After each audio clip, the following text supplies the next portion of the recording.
Good afternoon. I'm Raleigh Flynn, the president of the Foreign Policy Research Institute. Today we're going to be talking with our Orbis editor, Nikolas Gvosdev, about the global future, confrontation or competition. And as part of this discussion, we'll be looking at how Biden's administration and COVID will shape international relations in the coming years.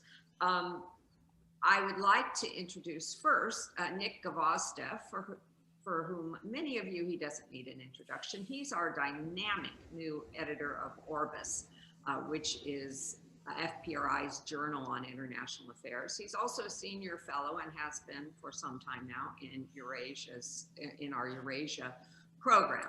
He's also a professor of national security affairs and economic geography and national security at the U.S. Naval War College and a frequent contributor to FPRI's pages. He'll be talking today with Damjan Krnjevic Miskovic, as well as Professor Amitai Etzioni. Before we get started, and I turn it over to them, I'd just like to also put in a plug for Orbis. If you're not a subscriber yet, please consider becoming one. It's a terrific publication. And you can, if you get it as part of your membership, you'll get it discounted. It's very expensive to access the articles one by one.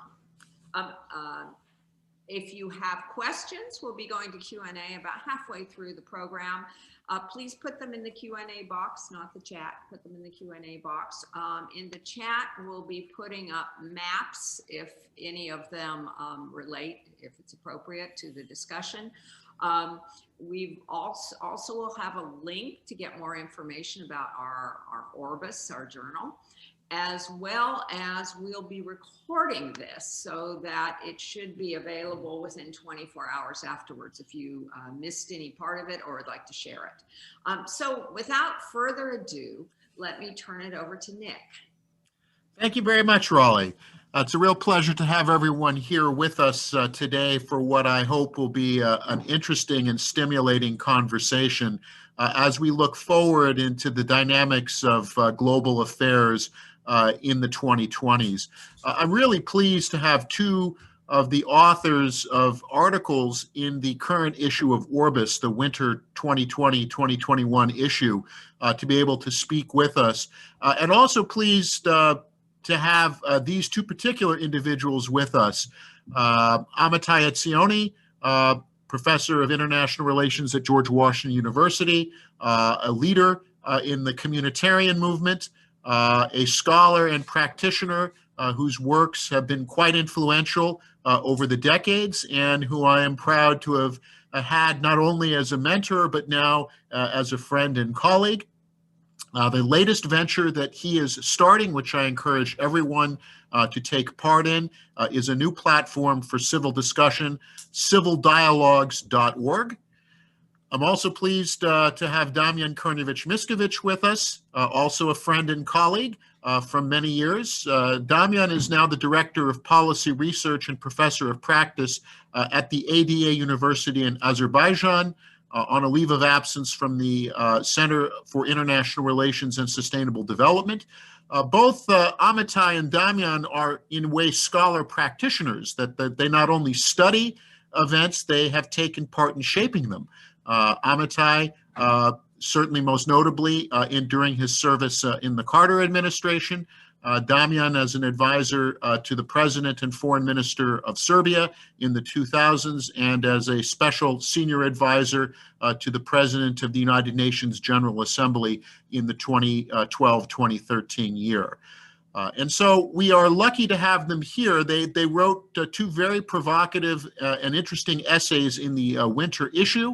When we sent out the invitation, we invited you to be able to connect to those articles. Though of course we'll summarize some of their key points.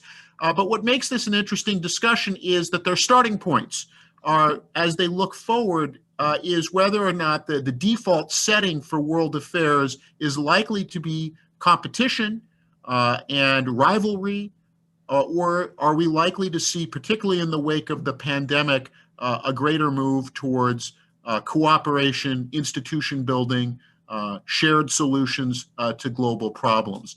And to frame our discussion for today, let me just take two recent news items. The first, of course, is that the European Union, after having helped to springboard the development of vaccines and making a big point in the past year about the need for cooperation and sharing, is now going to move ahead with export controls to try to preserve more vaccine for citizens of the European Union and not to have as many exported, particularly to Britain, which has left the European Union. But what this may suggest about the limits of cooperation or the lure of competition. The second is just to briefly reference President Joe Biden's tweet after his discussion last week with German Chancellor Angela Merkel, where he was, in a way, he talked about cooperation. We need to have multilateral efforts on world health and climate. And then he also talked, though, about the importance of Germany and the United States and other partners being able to compete against Russia and China. So he sort of signaled both competition and cooperation. And then, of course, Angela Merkel subsequently, in her readout of that call, reiterated that Germany's preference is to avoid dividing the world into blocks and to seeing the world in a competitive fashion.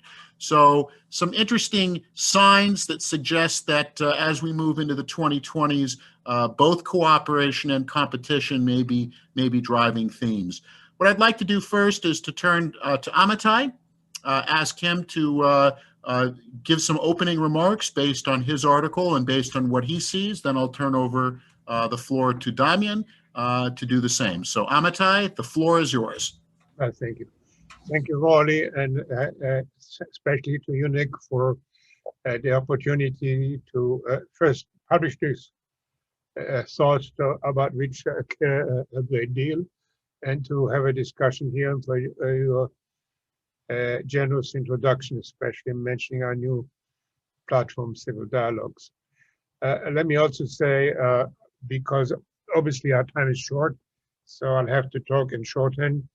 So if you needed to see the whole discussion in one book, I direct you to Nick's own book on communitarian foreign policy, and you'll find everything I want to say and more in his book. So if I had to say everything I want to say in a sentence, I would say that to have serious cross-national cooperation requires building communities more encompassing the nations. So, for instance, I would read the Merkel response to Biden, as well as the response of the president of France, who said that Europe should be autonomous, not necessarily as meaning cooperation, but as meaning that the competition is going to be among nations rather than among blocs. So the most important point I'm trying to make is we try to solve things through administrative political agreements when they also need a public buy-in. And we assume it's either there or will follow. And when it doesn't, we create enormous backlash. It does not mean you can do nothing. So secret agreements or negotiations among states. But if you want to make major changes, you need to have a public buy-in. So I'm going to take 2 minutes to describe what happens when you don't have that, and then suggest how we may get a global buy-in, which is really more important where we go from here. So a few years back, Chancellor Merkel of Germany did something which at least I think was an enormously generous and beneficial act when she allowed overnight 1 million refugees to come in from countries whose cultural background is very different from Germany. She didn't consult anybody. She didn't have a German discussion about it. She just did it to her everlasting glory. Initially, the response was quite favorable, but when the cultural clash became clear, when some of these people who come from countries in which women's rights are not respected start groping women and so on, so on, so on, it created enormous backlash. And this is one of the reasons the right wing is doing so well in Germany, etc., etc., etc. So then Germany decided to double down and said, that worked so well in Germany, now let's do it to everybody in the EU. And the EU passed a resolution, not consulting anybody, that each country has to accept X many immigrants, including countries that didn't want to have any. And the backlash in Poland and Hungary is one of the reasons they have it, and so on, so on. So I could give 100 other examples of what happens when you move politically and administratively without having first the consensus building. Now, people say, well, there was a vote sometimes. In Britain, there was a 54%, but that is not enough. I'm not talking about a simple democratic majority or formal vote. I'm talking about a real deep dialogue in which people get engaged to the point they change their viewpoints. And again, to save time, let me give a quick example, and that will lead me to what we can do. Some years back, San Francisco was worried about what they call the Manhattanization. They had ever more high-rise buildings, and they wanted to make a decision whether or not to tear down high-rise buildings to keep the San Francisco model or go Manhattan-wise. So what did they do? They announced that the decision will be made 6 months down the road based on a referendum. It means the citizens knew it's not going to be just a chat, that their views are going to determine what's going to happen.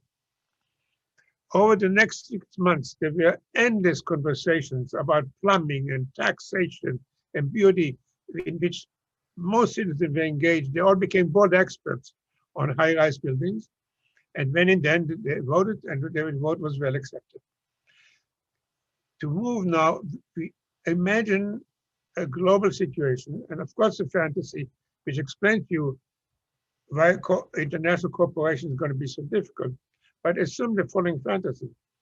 Assume United Nations announces that there's going to be the next meeting on the Paris agreements is going to be 6 months from now. And the decision what to do about emission levels and what various countries have to do will be based on the global dialogue. And the citizens all over the world will have a referendum global-wide. Different weights would be given to small countries, etc. This would create an enormous buzz for 6 months. There would be editorials, with television panels, and so on. Low developing countries are going to say, well, they cannot afford it. We have to be paid. Rich countries are going to say, but if you don't do it, then our public will criticize us. And somewhere we'll find a compromise. Okay, you're going to give me X billions, but you have to give up on your cars, etc., etc. Whatever's going to come out of that would have two results. First of all, the revised Paris Accords that will have to be revised will be well accepted and implemented. And second, if we had several of those, we will be ready to move from governments which are nation-based to governments which are truly transnational, not just formally. So now we have a situation where the United Nations Assembly is passing one resolution after the other because everybody knows they will not be implemented. Most of them are simply, out of the 630 they passed, 430 are completely ignored. So the COVID nationalism is just one more example where globalism got a pushback to ever greater reliance on national states, which are strongly supported by national people identifying with their nation, and hence willing to make sacrifices for their nation, but not for larger entities, except in a very limited way. I cannot illustrate it in any better way than to say that millions of people are willing to die for their nation, and nobody is willing to die for the EU, or not to mention the United Nations. People are willing to sacrifice their life because the nation is their community, is their tribe. Unless we can get this tribe to be enlarged, the international cooperation will be limited. Let me just give one more example just to illustrate how personal this national identification is. We, of course, talk about the soccer clubs and such, but I'll have an even more trivial example. Some years back, Tony Blair invited the German and the French ambassador for dinner. The Italian people were offended because the Italian ambassador was not invited. I mean, what could be more trivial? But they personally were hurt. So that shows you how profoundly people are invested in nationalism. So put it differently, nationalism is a communitarian bloc. We move from smaller communities. Germany was cobbled together for more than 300 units, Italy, the United States from 30 colonies. But that process of building larger units, which involved transfer of loyalty from local to the larger body, not complete, in the United States far from complete, but enough to keep the nation together, is now blocking because they have not found ways to move it to a higher level, even for the 27 nations of the EU, not to mention for the global community. Very last, because I very much like to listen to my colleague and question answers. Something very odd happened here, which is, I think, unprecedented. In the past, when there were waves of nationalism, they involved the country unifying against other countries, in doing war or any other kind of confrontation with another nation. This time, the rise in chauvinism, in xenophobia, in right-wing nationalism is accompanied with increased domestic division, which is very hard to explain because, as I say, the riding around the flag, facing a common enemy was considered the way to build national unity. And this time, for reasons that we don't begin to understand, from Scotland wanting to break out of the UK to the tribalism in the United States, and you can go on and on and on. For some reason, this time we have the worst of both sides. We have external nationalism, which hinders global cooperation, and we don't get the domestic benefits of building unity. Well, if that doesn't darken your Monday, I don't know what would, but my apologies. I have to call them the way I see them. Thank you. Nick, you're muted. Yeah, no, I just clicked it there. So thank you. Thank you very much, Amitai. This is a great start to our discussion, and particularly that last point, I think, is quite telling, that if external nationalism disrupts international cooperation, yet doesn't bring domestic benefits of political unity and cohesion, then that really does create an issue, of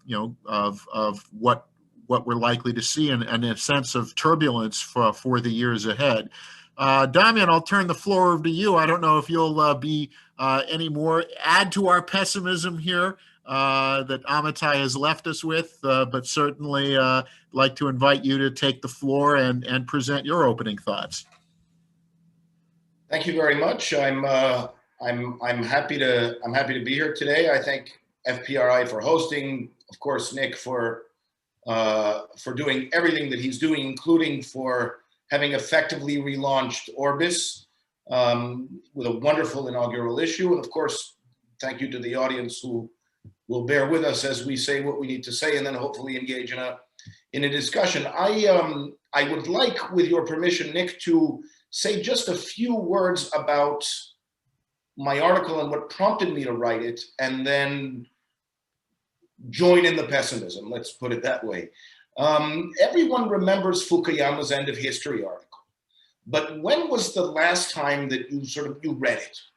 Well, I hadn't since college, so I reread it a couple of months ago, and thinking through the ideas behind it, going back to Kojev and all these other things that Fukuyama does and the figures that he engages with, and then so thinking through that on the one hand, and then the policy implications that derived from the end of history paradigm constituted the background of the essay that I wrote for Orbis.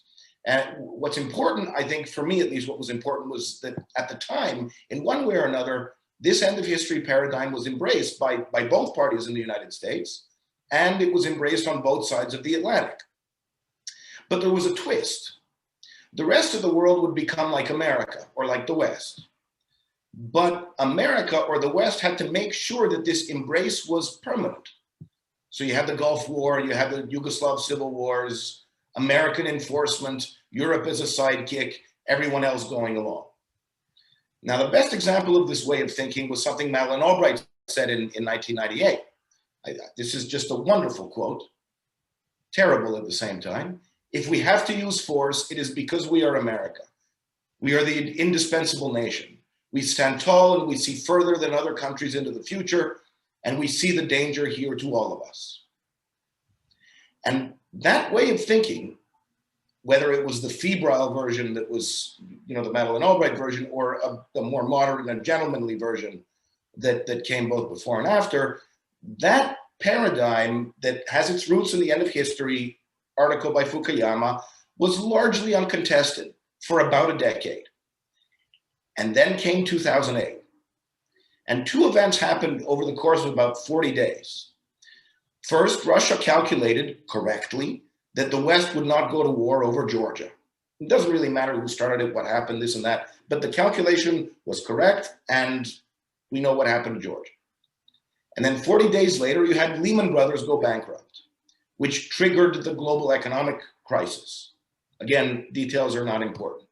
But why are these two events, or why is this 40-day period so important? Well, as I argue in the essay, this 40-day period in 2008 marked the moment in which the credibility of the West cracked on two critical fronts: great power politics and international economics. I'll give you two illustrations. First, remedial efforts to overcome the effect of the economic crash couldn't have succeeded without significant, maybe decisive, non-Western participation. And this was an unprecedented turn of events. Second, look at the criteria for membership in the new institutional arrangements that were hastily arranged at the time to the West's financial collapse, right? Most notably, the establishment of the G20. There was no talk of having liberal democracy as a form of government, as a criteria, whether formal or informal. What mattered most was having cash in your state coffers, coupled with the willingness to spend it beyond your borders. Now, it so happens that there's a pretty significant correlation between a state having cash in its pocket and the ambition of its leaders to play an active and influential geopolitical role in world politics. And so after these events of 2008, geopolitics came back with a vengeance. And I think that's the main strategic takeaway the rest of the world took home from 2008. The West couldn't solve international problems by itself anymore, even problems primarily of its own making. So then you had people like Ian Bremmer and Nuria Rubini who talked about a G0 world, right, where no country or alliance had the political or economic leverage or the will or the drive or the wherewithal to be the primary carrier of a truly international agenda. And that's been our global reality ever since. And folks who think that the Biden administration is somehow going to bring back American primacy, nobody talks of unipolarity anymore, but primacy, to how it was pre-2008 or pre-2016, I think those people are living in a fantasy world. I don't want to say more now because, in other words, I don't want to project into the future too much, because I see that we've already gone on for, collectively, we have gone on for about a half an hour, so I'll stop there. Thank you. Thanks, Damjan. Just a note, we've understood that there are a number of people are having Zoom issues, and that many of the people who are listening in are listening in via phone rather than through Zoom. So again, apologies for wherever this Zoom fault is taking place. Thanks for those who have called in and are listening just audio only. And we are going to post the full video of this event afterwards. It'll be on our YouTube channel and at FPRI. So if you're listening in and only getting half of the experience, you will have the ability to see our participants as well.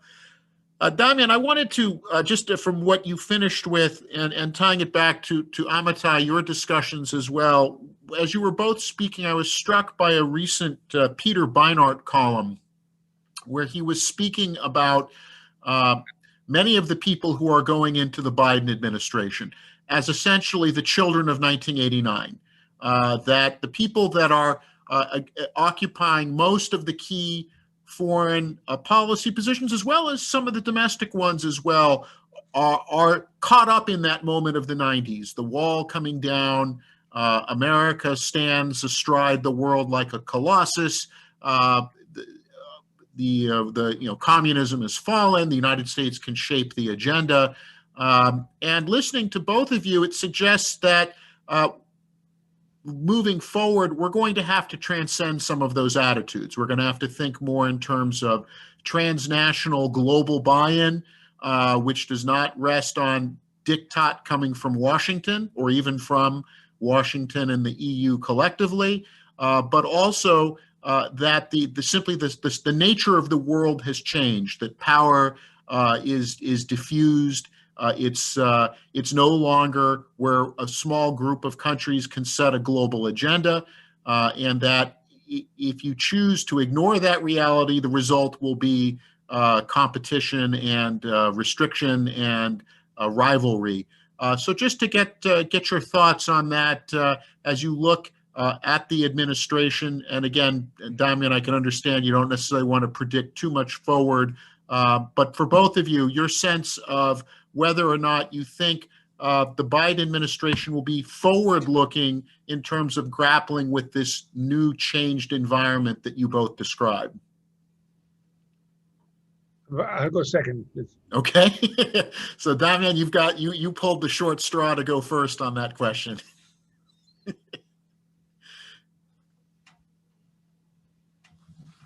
Sorry, technical issues. Yes. Well, I mean, it would be nice if the Biden administration would really look just, in the right direction. I'm afraid that that is unlikely to happen. It's a lot is going to depend on which of the of who wins in Europe in sort of the idea, in terms of how to engage with the United States, right? So you mentioned the Merkel call, or the readout from the Merkel-Biden call. There's another readout that came, I think Germany came after France, or France came after, whatever. But there was a conversation that took place between Biden and Macron, and so as it happens, the French had a different emphasis on what was talked about in comparison to the Americans, but where there was agreement in terms of the readout was the emphasis on sort of moving forward together in terms of transatlantic ties and all this stuff, right? So Macron went from saying NATO is brain dead to saying we're all in. I'm slightly exaggerating the last part, but that was the gist of the argument. But you put that, you contrast that to what basically the Germans are saying, or at least what we got from this readout, was that, you know, let's not be too harsh in trying to set forth some kind of sort of competitive blocks between us in the West on the one hand and you know, others. China is obviously the most important geopolitical issue in Washington. And you know, Merkel is the one who championed something that was signed during this interregnum in Washington, the Comprehensive Agreement on Investment, it's called officially, between China and the European Union.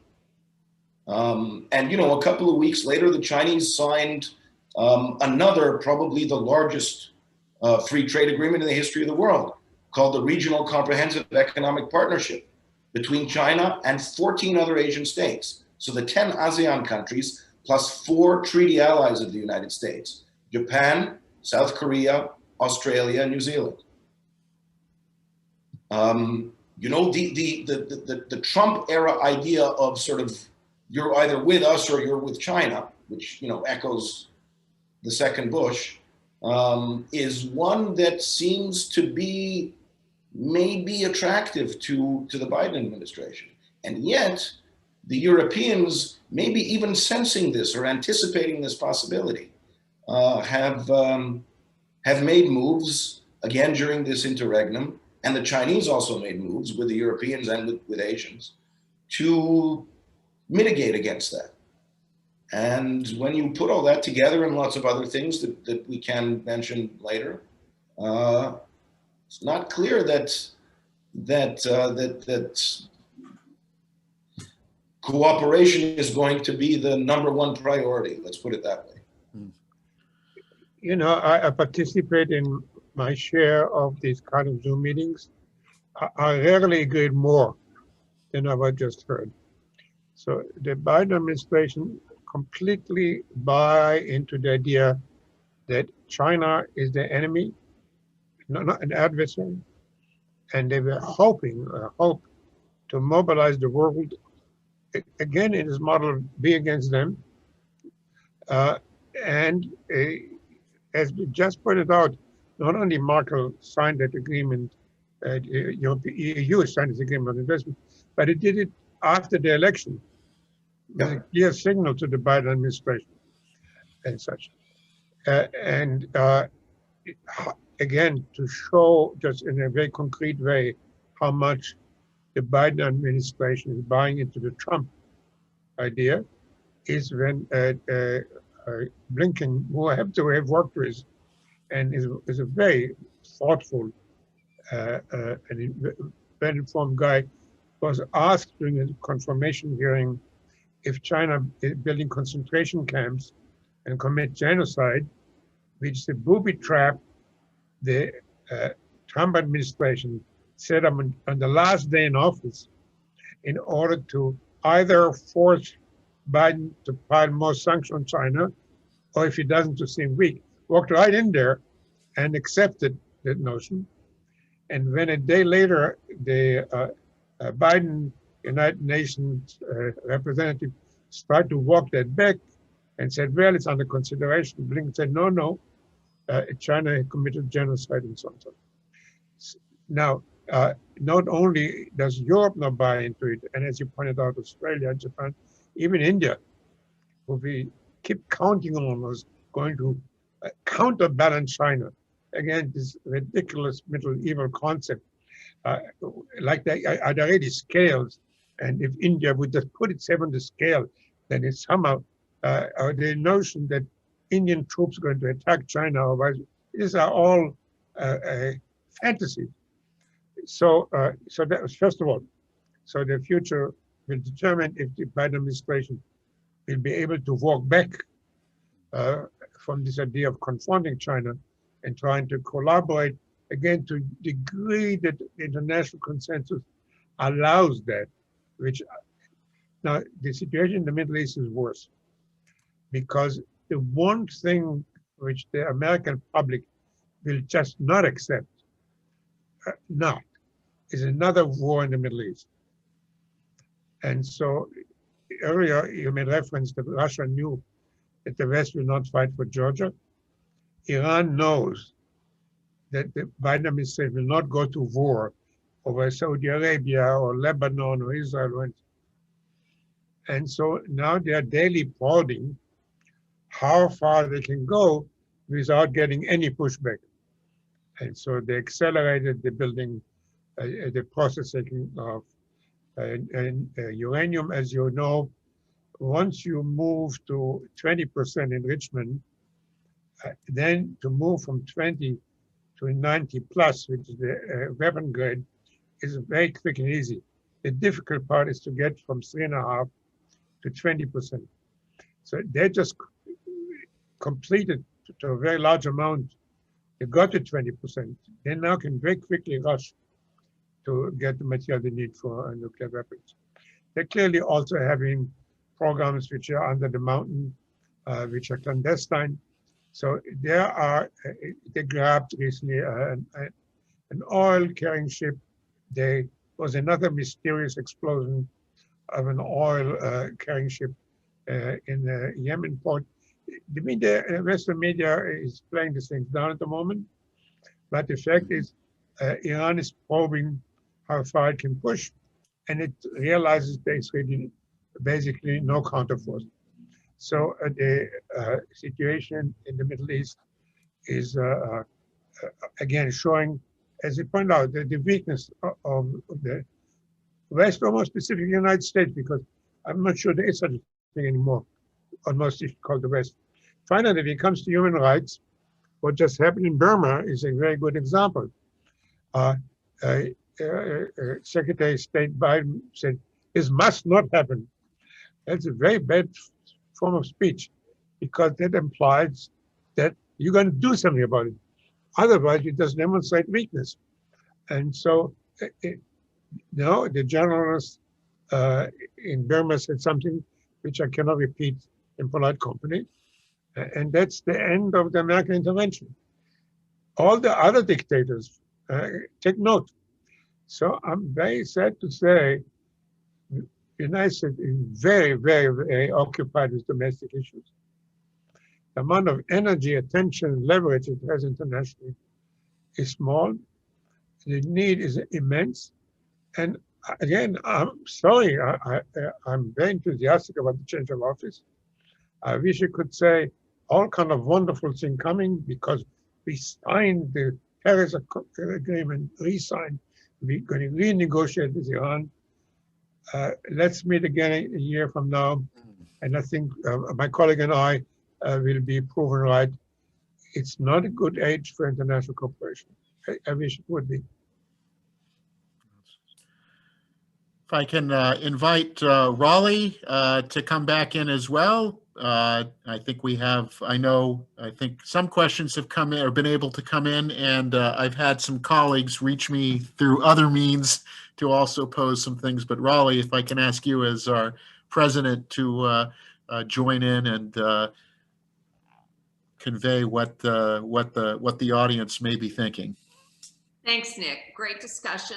And it's a shame that we've had such difficulty this morning. Apparently, from what I'm hearing, we're not the only organization that's having trouble with Zoom and connectivity. So thank you to the, what looks like 55 participants who have managed to make it in. So we're grateful. But again, as Nick pointed out, we are videotaping this, so you'll be able to watch it afterwards. We have a question from Jerry Rubenstein, who's on our board, who comments, the world has likely not seen its last pandemic. Controlling a pandemic requires worldwide cooperation to limit its deadliness.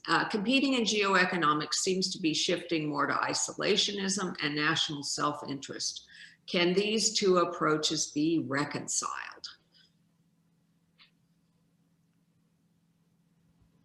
Well, the answer is no. I'm sorry. Here it happened. When China did a sequencing of the DNA of the virus, and it could have kept it for itself because it is very useful to build in the vaccine. Instead, they published it immediately. And many Western people who work on vaccines said they're terribly grateful. Anybody who wants, I'll send them the quote, terribly grateful for China for being so generous to share that information worldwide. Last night on 60 Minutes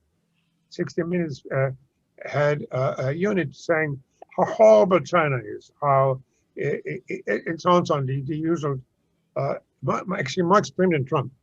So when you have their act of international generosity and you get that kind of feedback, you cannot expect much. In effect, the virus nationalism, the vaccine nationalism, and the very limited, in fact, cooperation with WHO, I'm afraid is a sign of the future.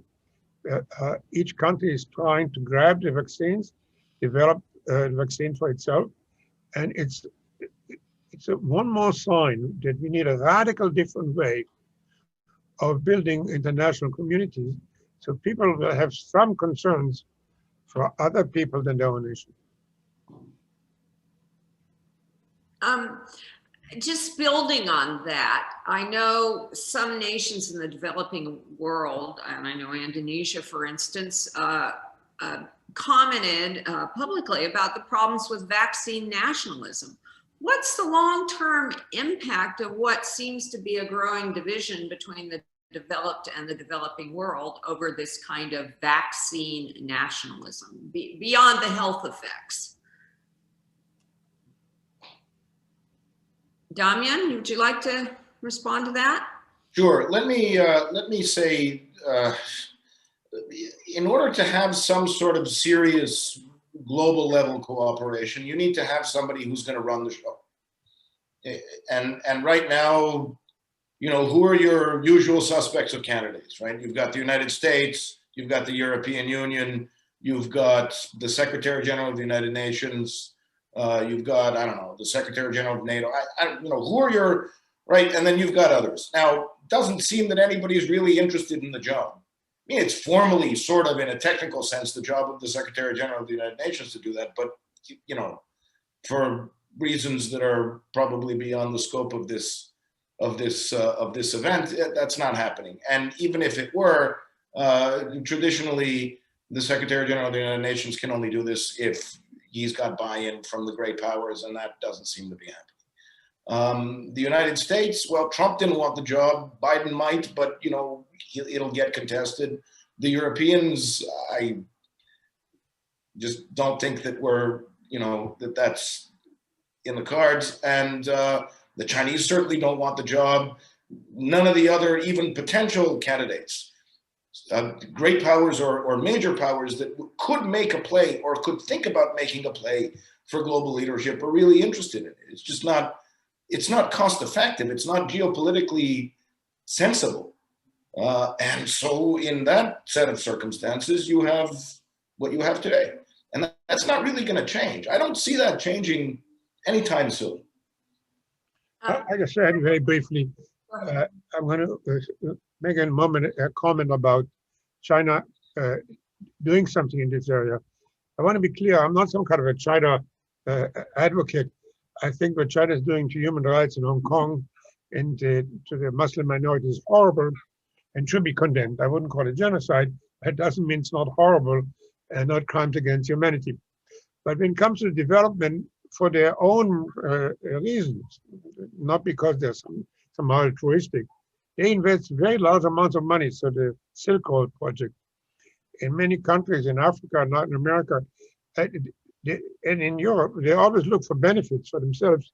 So it's not altruism, but they have a lot of cash to spare, and they have been investing it in many developing countries. You know, this is really an interesting discussion, and I'm thinking back to, I can't remember exactly what year it was, but the U.S. military got huge credit for its response, and the United States of America got huge credit from its reaction to the tsunami in East Asia, Southeast Asia. And as in natural disasters, I would think there's a role for the supply chain and logistics of a military. Am I wrong in thinking this? Damjan, Nick? Nick, Yeah, sure. No, I'll join you if you don't mind. I think that that's going to be, you know, that on the one hand, the question goes back to Damian's question before about leadership. I mean, who has the capabilities? Will the private sector develop these capabilities if they don't sense that there's a profit? Will it be state-run? And in the West, we default to the military because the military absorbs the cost and they follow orders. You know, you say, do this, you know, project, go out and do it. But then that raises for us, I mean, that's a whole separate theme, which I think we'll also need to continue to cover at FPRI, which is, you know, militarization of foreign policy. We already had our board member, Dov Zakheim, write a very interesting piece for The Hill this past week, warning about kind of militarization and the erosion of civil military norms. And that, you know, we need to be careful of that. And if we start seeing the U.S. military as the only functional part of the U.S. government that's able to do these things, that doesn't bode well, I think for the long term. So, on the topic of military, I had written down, just looking at the larger discussion of whether our alliances, and I hesitate to call them the Western alliances, but NATO, for instance, does NATO have a role in this, and where is NATO going over the next decade or two? And we also have a question that ties into this from Dennis Coate, who asks, I want to know why Article 5 could not be invoked. Again, I mean, I think that follows on some thinking that if health security is a national security threat, and germs crossing borders are a national security threat, then why couldn't alliances be mobilized? I think this comes back to your point too, Amitai, about blocks. You know, but then, Damjan, that touches on your point that maybe there isn't a cohesive quote unquote bloc in Europe or transatlantic that would do this. But I think that's an interesting, maybe if either of you'd like to address that, is this a question of broadening the definition of national security, or is this a diminution? And Damjan, you're in a part of the world that had a very traditional national security question come up within recent weeks. So, you know, would people be likely to say tanks are the same thing as germs, and if tanks cross a border and germs cross a border, it should both be a national security response? So, any thoughts that you may have on that? You know, that's an interesting question. I think the answer in a way is yes. And if you look at what the responses were in what I like to call the Silk Road region, right? So Eurasia or the South Caucasus and Central Asia, whatever. The response, which was a natural response, and nobody had a problem with this in this part of the world, was to just close borders. So, you know, what do you do in wartime? One of the first things you do in wartime is you declare martial law or emergency, whatever, and you close your borders. You make sure that your people don't have the types of freedoms that they normally or regularly do, or at least expect to have. And that was the response, without exception, everywhere in this part of the world. And it was the right response. The Europeans, you know, who are all about transnational, postmodern, this and that, also did the same thing initially. The member states of the European Union did it initially. And then, you know, there was some pushback and they started talking about solidarity and all that.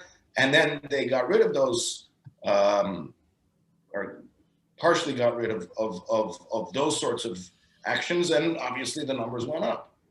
And you know, you can look at this from what happened just a couple of days ago, right? Where the British had a serious negotiator negotiating with pharmaceutical companies, somebody who had 30 years of venture capital experience of dealing with big pharma and picking winners and you know, distributing risk intelligently and all that, who simply outplayed the chief negotiator of the European Union, who started her professional career off as a translator. I have nothing against translators, but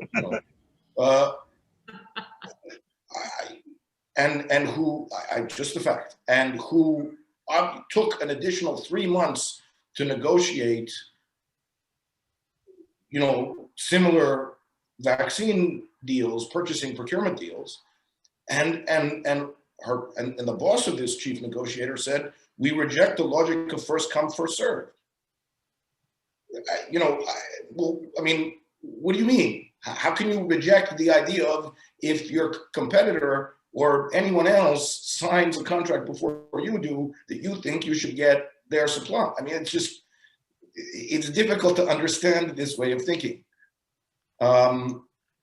And yet, these are the same people who a couple of days later decided to essentially press the nuclear button by invoking the safeguard clause at the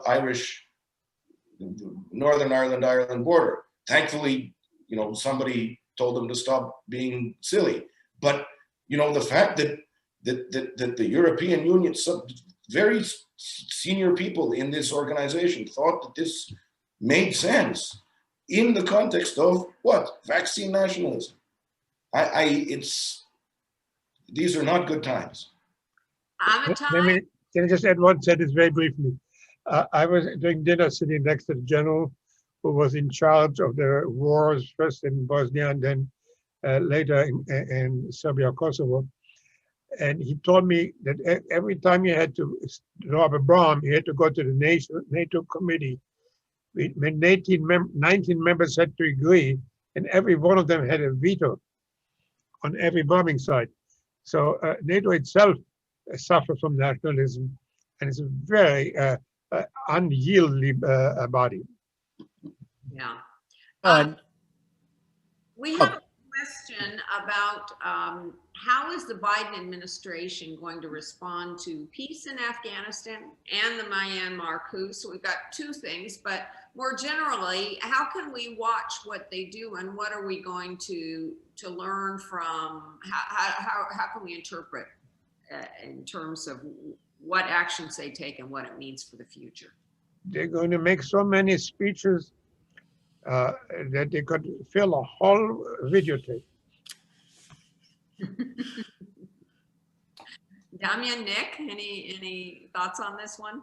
I think that Amitai has hit on a critical point, and it's a good way as we come towards the end of the hour to kind of sum that up, which is, I think that you have a lot of expectations of change, and I think what we've gotten here is a very bracing and realistic message that says, look, things are not looking up. We're going into some troubled waters. I think you've had people who've assumed that simply because there was a change of administration, that the sun comes out, rainbows appear, and everything is fine. And this also ties to a trend which we have seen in earlier administrations, which is to substitute rhetoric for action, right? So as long as I make a speech or a statement that I've done something, so we'll give a speech and we'll tell people to stop doing something or why they should start doing something, and then we sit back and wait for them to comply. That may not be the era that we're moving into. And when you're talking about things like vaccine nationalism, which you've raised today, of countries having alternatives. So Damjan, raising, for example, the Regional Comprehensive Economic Partnership and other such initiatives where countries are no longer, Washington no longer sits at the center and can control the distribution of key goods and services. I think that raises an issue there. But then the tendency on our side, which is to issue statements. And for me, watching on Inauguration Day, realizing that whether it's Bashar al-Assad of Syria, who was told he needed to go in 2012 and has survived 2 U.S. presidents, and now Nicolas Maduro in Venezuela, who was also told that he needed to go, and has now survived one presidential administration and into another. I think, Amitai, your point about speeches that will fill, many video cassettes or digital, whatever the latest iteration of recording technology is a worrying concern. And if that's going to be the approach to speechify, then we may be in for further turbulence.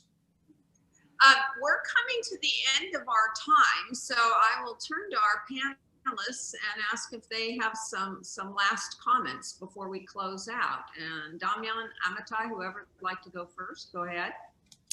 Well, I just say very, very briefly to put one little sign of possible optimism. I truly believe that if the United States would cooperate with China on most issues while insisting on human rights reforms, that we could get a kind of a more effective international order, and not solving all the problems, but something a little more optimistic than we talked about so far, certainly more optimistic than if we insist to go into a new Cold War. Damjan? Yeah, I think that too many decision makers in too many capitals in the West embraced some or another version of the justice as fairness John Rawls argument, and that's just not how the world works. And if you just if you don't understand sort of geopolitics 101, right, that the future is uncertain, that your friends are imperfect, that no cause is ever truly just, and that competition is an abiding facet of external relations, then you're going to keep committing geopolitical malpractice. And it looks like it's going to continue. And that's very unfortunate. Nick, any final words? I don't think I can really sum it up beyond, I think that's a great closing tag that Damjan gave us, geopolitical malpractice. And that is a concern. And I think we need to be aware of it. And this ties back to Amitai's point about, we have the prospect with other major powers of areas where there can be fruitful cooperation, which will benefit the world, whether it's in pandemics or climate or on economic growth. But we're in an environment where no one wants to ring fence areas of cooperation, and they let these rivalries spill over. And then when it's coupled with geopolitical malpractice, it could lead to, this is, I think, setting us up and perhaps taking you up on your offer to Amitai that we'll reconvene again a year from now and see whether or not some of this pessimism is borne out by events. We all hope that it isn't, but I think we're all realist enough to know that it's a possibility. And again, I hope that this acts as a corrective to some of the exuberance that has surrounded the change of administration in Washington. Meanwhile, we can speak on civildialogues.org. Yes, that's right. And then continue this conversation on civildialogues.org, which is a platform that Amitai Etzioni and the Institute for Communitarian Policy Studies has set up, and it really allows for these conversations to continue, as well as visiting us at FPRI and at Orbis, where we will continue these conversations as well. Nick, thank you. Thank you to our panelists. But before we depart, Nick, could you, I know we're right at time, could you quickly just say a little bit about the Winter Orbis and any coming attractions? Sure. So the winter issue of Orbis, you got two of the key articles that appeared with two of the authors here, but it really is this looking at what does a post-pandemic world look like? What are the potential outlines of a post-pandemic world, but also highlighted by a very fascinating essay by Bob Kaplan about the perils of strategic forecasting, which I think is quite useful, as well as discussions of, as Amitai and Damjan both referenced, the question of transatlantic relations in China comes up. And then these conversations will carry forward into the spring issue, because the spring issue is going to look at how the key items on the agenda of the Biden administration, and how either advice to the administration, particularly with a contribution by former National Security Advisor H.R. McMaster, and then other pieces coming in about things either that the Biden administration should be looking at or advice to the Biden administration about coping with some of these challenges. Thanks, Nick. Really, really interesting articles and great stuff coming up. So thank you again to our panel being with us today, and to our audience for your perseverance in getting online. I know it wasn't easy today, and as I mentioned at the beginning, it's being recorded so you can watch it afterwards. Thank you again to our members and supporters. Stay safe. Those of you in the snowbound, please stay warm and stay safe. Take care. Bye-bye. All right. Thank you, everyone.